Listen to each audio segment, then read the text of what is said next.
के बारे में अध्ययन करेंगे। किसके बारे में? पासा के। पासा बेटा क्या होता है कि पासा 6 सतह वाला, कितने सतह वाला? 6 सतह वाला एक आकृति होती है। एक कैसी होती है? आकृति। कितनी सतह वाली? 6 सतह वाला, जन 6 सतहों का एक आकृति बनी होती है, जिसको बेटा क्या कहते हैं? पासा। और पासे का ही दूसरा नाम घन होता है। क्या होता है? घन। पासा में बेटा यदि बेटा एक जे 6 जो सतह दी गई हैं, 6 सतह का मतलब जो भी आपकी लंबाई होगी, चौड़ाई होगी और ऊंचाई होगी, अगर बेटा इन सब के मान कैसे होंगे? आपस में बराबर होंगे। अगर इनके मान आपस में बराबर हैं तो आप तुरंत समझ जाना कि ये चीज़ क्या है?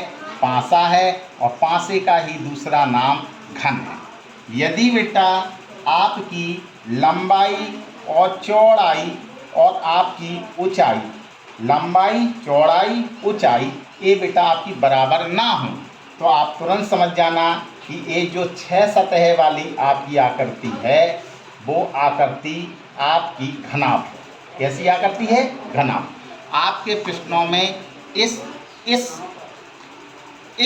अभ्यास से प्रश्न आपके हर कंपटीशन के टेस्टों में आते ही रहते हैं। ठीक है। आपसे प्रश्न ये भी पूछ लिया जाता है कि जो आपकी बेटा पासा और आपकी जो आकृति घन है और घनाभ आकृति है, वो किस प्रकार की आकृति है?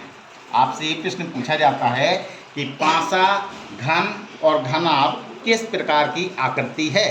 तो आपको बेटा बताना है कि 3D आकृति है। कितनी आकृति है? 3D।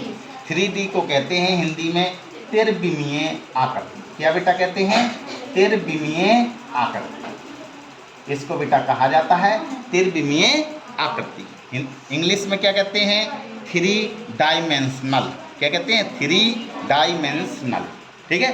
तो आपको ये मैंने आपको बेसिक पासा के रूप में बताया कि पासा क्या होता है। तो आपको बताना है कि पासा 6 सतहों की एक आकृति होती है। ये आकृति कैसी होती है? 3D आकृति होती है।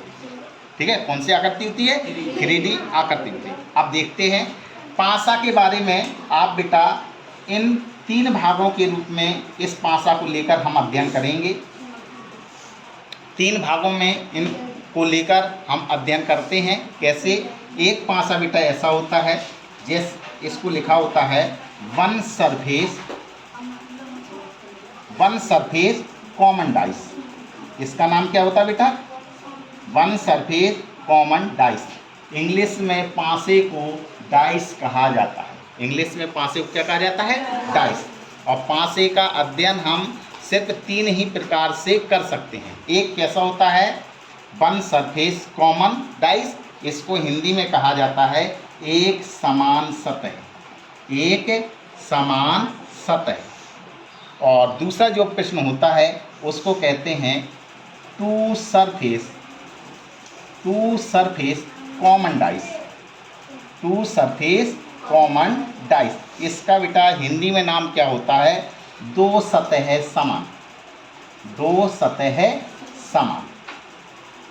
तीसरा जो बेटा होता है उसको कहते हैं, पहला हो गया one surface common dice, 2 surface common dice.